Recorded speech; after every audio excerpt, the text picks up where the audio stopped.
Olá, gente. Sejam bem-vindos ao meu canal. Meu nome é Wesley. Esse é o canal Combatendo o Divórcio. Eu não falo em nome de nenhuma denominação. Essa é a minha opinião a respeito da Palavra de Deus e compromisso com a verdade sobre a Palavra de Deus. Quero agradecer pelas pessoas que visualizaram os meus vídeos. Eu não fiz com a intenção de muitas pessoas visualizarem, mas graças a Deus esse vídeo tem alcançado muitas pessoas e tem aberto os olhos de muitas pessoas também. Agradeço também pelos inscritos aí, são pouquinhos, né? Mas aos pouquinhos aí a gente vai mostrando a verdade da Palavra de Deus para pessoas que não tenham conhecimento, certo? Lembrando que meu canal não esse canal eu não fiz com a intenção de atacar ninguém, nem falar de denominação, nem de falar sobre doutrina de igreja nenhuma, mas falo sobre algumas verdades que às vezes a gente, por ser religioso, a gente acaba absorvendo aquilo que a religião nos ensina e não o que o cristianismo nos ensina, né? Eu falei sobre alguns assuntos aqui, falei sobre o segundo casamento, que não é válido, né? O que eu penso. Eu não estou falando aqui contra o segundo casamento nem para as pessoas que estão vivendo no segundo casamento. Eu estou falando aquilo que a palavra de Deus diz quanto ao único casamento, ao casamento monogâmico que existe na palavra de Deus. Existe a poligamia também, né, de Davi e Salomão, que um pastor até me colocou essa situação aí referente ao porquê que Cristo permitiu, o que Deus permitiu que eles vivessem na poligamia, e é um assunto que eu vou tratar um pouco mais na frente. O que eu queria dizer aqui agora é referente a o que eu penso quanto ao segundo casamento mediante a adultério, né? Que algumas igrejas ainda dizem que, por exemplo, se você é casado com uma mulher, essa mulher vai lá e adultera, você está livre para se casar com outra. Ou até mesmo se essa mulher sai de casa e se casa com outro, ou esse homem sai de casa e casa com uma outra mulher, você está livre porque ele já se casou. Mas a Bíblia não fala nada a respeito a isso. Mas uma coisa que eu achei interessante é o seguinte: uma vez eu falei para uma pessoa que eu gosto muito e disse assim: olha, se um dia Deus fizer uma obra e minha esposa voltar, independente do que aconteça, do que ela estiver vivendo, vou estar com ela sim, vou aceitá-la de volta, vou perdoá-la. E essa pessoa disse para mim assim: olha, mas Deus fala que você pode perdoar, mas você não deve aceitar ela de volta. E eu falei: por quê? Não, porque já é adultério, que não sei o que. Aí veio aquela conversa de que o adultério permite e tal, mas que ele, no entendimento dessa pessoa, eu poderia perdoar e não deveria aceitar. E isso me chamou a atenção, né? Eu falei assim: mas como é que eu perdoo uma pessoa? Como é que, vamos dizer, no caso de um casal, o homem sai, adultera, depois volta arrependido, fala com a mulher: olha, estou arrependido. Ela fala: eu te perdoo, mas não quero mais viver com você, não aceito mais. Será que isso significa mesmo o perdão? É isso que é o perdão? E é isso que eu queria entender, queria que vocês entendessem isso. Então vamos partir que está escrito no livro de João, né, capítulo 14, versículo 21, está dizendo assim: aquele que tem os meus mandamentos, tem o que? É conhecer a palavra de Deus. E os mandamentos é a Bíblia de Gênesis a Apocalipse. Aquele que tem, né, conhece e os guardar é o que? É você executar, você viver aquilo que você conhece, certo? É você executar acima da tua vontade, porque nós estamos aqui para fazer a vontade de Deus, não a nossa. Devemos amar a Deus acima de todas as coisas. É isso que Deus ensina. Então, aquele que tem os meus mandamentos e os guarda, esse é o que me ama, né? Esse é o que me ama. E será amado de meu Pai, e eu o amarei, né? E me manifestarei a ele. Desculpa, gente, eu tô meio gripado. Então, o que acontece? Está dizendo que quem ama conhece a lei de Deus e pratica, né? Tem e guarda. Agora vamos entender uma coisa. Quando Jesus Cristo fala lá em Efésios, coisa que eu errei muito no meu casamento, que eu não conhecia a palavra de Deus, né? Hoje, graças a Deus, eu conheço. Então, lá em Efésios, capítulo 5, acho que do versículo 26 ao 30, está falando as obrigações quanto ao homem, né? Está falando assim, e vós, marido, deveis amar vossas esposas, assim como Cristo amou a igreja e deu sua própria vida por ela. Ponto. O grande erro da humanidade hoje é não conhecer o que significa amor. É o que está escrito lá no livro de Hebreus também, né? O amor, ele é...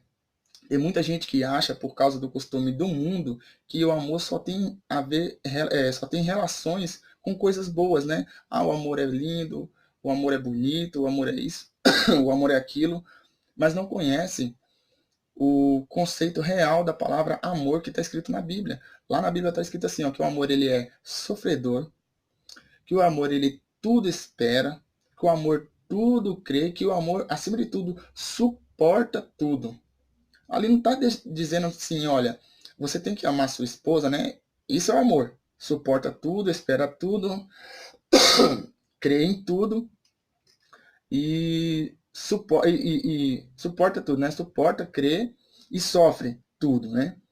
Dentro do tudo, tá absolutamente tudo. Não tem divisões, certo? Isso é o amor. Aí Cristo vai lá em Efésios e fala assim, ó, vocês têm que amar vossas esposas dessa maneira. Isso é verdadeiramente o amor. E lá está dizendo assim, olha, você tem que amar sua esposa só se ela não te trair. Você tem que amar sua esposa, ó, se a sua esposa, você tem que amar ela, mas se ela engordar um pouquinho, você não precisa mais amar. Ó, você tem que amar ela, mas se ela não cozinhar bem, você não tem que amar. Ó, você tem que amar. Deus não dá parâmetros para você desistir da sua esposa nem do seu esposo, né? Isso aí Deus falou para o homem, mas cabe à mulher também. Mas eu quero enfatizar na parte do homem. Não tem parâmetros. Deus não disse um depende. Não existe depende na Bíblia. Olha, você tem que amar sua esposa, depende se ela for fiel a você. Não. Ame-a. É isso que Deus está falando. Dê a sua própria vida por ela.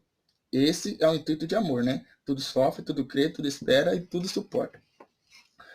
Aí a pessoa fala assim, mas você pode perdoar essa pessoa, ela te traiu, você pode perdoar. Mas não precisa voltar para ela. E isso me chamou a atenção. Como que eu perdoo uma pessoa e como você perdoa uma pessoa e você não consegue ir na casa dessa pessoa? Olha, eu perdoo você, mas não precisa vir aqui mais em casa não, porque a gente não se dá mais bem e tudo. Isso é possível? Realmente é isso o perdão? É isso que Cristo nos ensinou, né? A gente não deve ser religioso, nós devemos ser cristãos, certo? Então vamos entender. Aconteceu um fato com Jesus Cristo e com seu apóstolo Pedro, né? Vamos entender o que Cristo nos ensina como perdão, o que realmente significa perdão. Eu vou citar duas passagens. Primeiro eu vou citar a passagem de Pedro. Pedro, quando estava com Jesus, ele quis mostrar para Jesus que ele o amava e que ele queria de todo custo estar com Jesus, que não ia abandonar ele de maneira nenhuma, né? E ele fala assim para Jesus, Jesus, eu nunca vou te abandonar, eu nunca vou, todos os outros apóstolos aqui podem desistir de você, eu jamais vou lhe abandonar. E Jesus fala para ele, Pedro, ainda hoje você me negará 3 vezes. E eu? Você me negar 3 vezes, Pedro. Não, não vou, não vou. Aí o que acontece? Jesus é preso, e aí uma pessoa reconhece Pedro como apóstolo de Cristo e pergunta para ele, Pedro, você não é apóstolo de Jesus? Ele fala, eu não, porque ele estava com medo. Mas o que ele fez ali? Ele traiu. Não, foi você sim, não, não fui eu. E pela terceira vez, eu vi você, não, não sou eu. Ele traiu Cristo, certo? Foi uma traição, foi um adultério, né? Ele adulterou a fé dele. Ele tinha fé em Cristo e quando foi perguntado se era discípulo de Cristo, ele negou. Então ele traiu a Cristo. Ele adulterou a sua fé, certo? O que acontece? Quando Jesus morreu, Jesus disse assim para Pedro, assim, Pedro, você está perdoado, porque eu falei para você que você ia me negar. Você está perdoado, mas eu não posso permitir que você seja mais meu apóstolo. Não foi isso que Jesus fez. O perdão significa isso. É fazer o que Cristo fez. Falou assim, perdoa, limpou o coração, acabou. Permanece o que era antes. Lógico, Jesus é Jesus, nós somos nós. Ele nos dá a condição de chegar a esse patamar. Ele nos dá essa fé, ele nos dá essa força. Então, assim, o perdão tem que ser absorção. Você tem que absorver aquela pessoa de absolutamente tudo. Não tem como. Seria como assim, ó, um exemplo. Moisés, quando estava no Egito, Moisés, quando estava lá no deserto, ele subiu para o monte para poder receber os 10 mandamentos de Deus, da mão de Deus, certo? O que acontece? Quando ele desceu, o povo ainda tinha os costumes pagãos. E o que, que eles fizeram? Fez lá um bezerro, né? Um bezerro de ouro e começou a adorar aquele bezerro. E aí Deus ficou chateado, ficou triste, óbvio, né? E Moisés foi lá e ficou bravo. E a gente precisa ler direitinho, tá? Eu não sou tão conhecedor da palavra de Deus, não. Conheço bem pouquinho. É como eu falei para vocês, sou evangélico há 8 anos, mas cristão só há 4 meses. É agora que eu estou tendo a minha vida com Cristo, só agora. Aí o que aconteceu? Vamos entender, será que Deus, quando viu aquele povo adorando aquele bezerro de ouro, Deus falou assim, ó Moisés, esse povo aí que tá adorando aí, eu não vou aceitar ele mais no meio não, tá? Eu perdoo eles estão perdoados, mas eles fizeram um adultério, eles adulteraram, certo? Eles estão com outros deuses, então não dá mais, tira eles daí. Não aconteceu isso, é óbvio. Houve depois uma batalha entre eles para poder Deus separar? Houve, mas o perdão de Deus é absorção total. O perdão foi feito para a gente absorver totalmente uma pessoa, não parcial. Não, eu te perdoo, mas você não vem na minha casa. Já pensou, já imaginou? Vamos entender. Vamos dizer que eu sou cristão hoje. E aí, por uma religiosidade, eu vou lá e passo a ser um idólatra, né? Eu vou lá e vou ficar idolatrando aí um objeto, né? Para não falar alguma coisa. Vou idolatrar um objeto. Aí depois eu volto pro cristianismo e falo, meu Deus, eu estava errado. Poxa vida, Jesus Cristo é o único caminho, né? Eu sou a verdade, a vida. Eu sou o caminho, a verdade e a vida. Ninguém vai ao Pai senão por mim. Poxa vida, eu estava procurando um objeto para poder chegar em Jesus, em Deus. Oh Deus, me perdoa. Já imaginou se eu morri? Eu me arrependi daquilo. E eu chego lá pro Senhor e falo, oh Deus, ó, eu me arrependi, tá bom? Eu sei que esse não é o caminho, mas que o Senhor é o caminho. Já pensou se Deus chegasse para mim e falasse assim, Wes, eu te perdoo, tá? Porque você foi lá e estava adorando um objeto ao invés de me adorar. Eu te perdoo, mas eu não posso aceitar você no céu. Será que é isso? Isso é o perdão? Não é, gente. Perdoar é você absorver a pessoa de tudo, de todo o mal que ele fez. O amor que Deus dá para que a gente tenha para nossas esposas é, é algo surreal. É algo que Deus fala assim, olha, é para amar e ponto, acabou. Ele não fala assim, ama só se ela não te trair. Não. Você tem que suportar, você tem que ter fé em Deus, você tem que crer que Deus pode mudar o teu marido, você tem que crer que Deus pode mudar a tua esposa. Isso é o conceito de fé, né? A fé é o quê? É firme fundamento das coisas que não se vê, mas a certeza das coisas que se espera. A gente não vê Cristo, mas a gente sabe que ele existe. É por isso que nós somos cristãos. Tá bom, gente? Agora, no caso de que nisso que eu tô falando sobre segundo casamento por adultério, eu também não vejo. Porque o próprio Deus fala, se a gente não perdoar, a gente não é digno de perdão. Tá bom? Se você não consegue perdoar uma pessoa, se você não consegue que essa pessoa venha na sua casa, você vai na casa dessa pessoa, você ainda não perdoa essa pessoa. Tá? Você não perdoou. Não adianta você falar, não, meu coração tá limpo, eu converso com a pessoa, eu falo com a pessoa, mas na minha casa, isso não é perdão. Isso é desculpa. Você desculpou aquela pessoa pelo mal que ele fez. Você desculpou. Mas perdoar não é isso. Perdoar é viver aquilo que Cristo quer que nós sejamos, cristãos, imitadores de Cristo. Tá bom? Devemos amar nossas esposas de maneira incontestável, incondicional, sem condições. Não tem condições para você amar sua esposa, não tem condições para você amar seu esposo. É por isso que a gente precisa entender muitas coisas que existem no mundo que está entrando no cristianismo de forma defasada. Igual eu falei, o amor, o significado do amor. Tem muito cristão que acha que não conhece o verdadeiro significado do amor. O amor é sofrer. Você vai, seu marido bebe, você tem que sofrer um pouco. Não foi Deus que fez a escolha do seu cônjuge, foi você. Então você tem que lutar pelo seu cônjuge. Não foi Deus que escolheu essa mulher que vai ficar te traindo. Foi você que escolheu. Você tem que lutar de joelhos. Senhor, tira toda essa impureza do meu marido. Tira essa bebida do meu marido. E você tem que ter fé. O grande problema hoje do cristianismo, que as pessoas não alcançam o milagre hoje, é por falta de fé. A gente não exercita a fé. A gente duvida muito da fé, né? É só a gente, se quiser entender o conceito de fé, está escrito no livro de Tiago, capítulo 1, 6. Se você tiver fé, você vai alcançar. Mas se você duvidar, você não vai receber nada. Se você duvida das coisas que Deus pode fazer por você, você não vai receber nada, tá bom? Então esse é mais um vídeo que eu estou fazendo. O próximo vídeo eu vou falar sobre a poligamia, tá?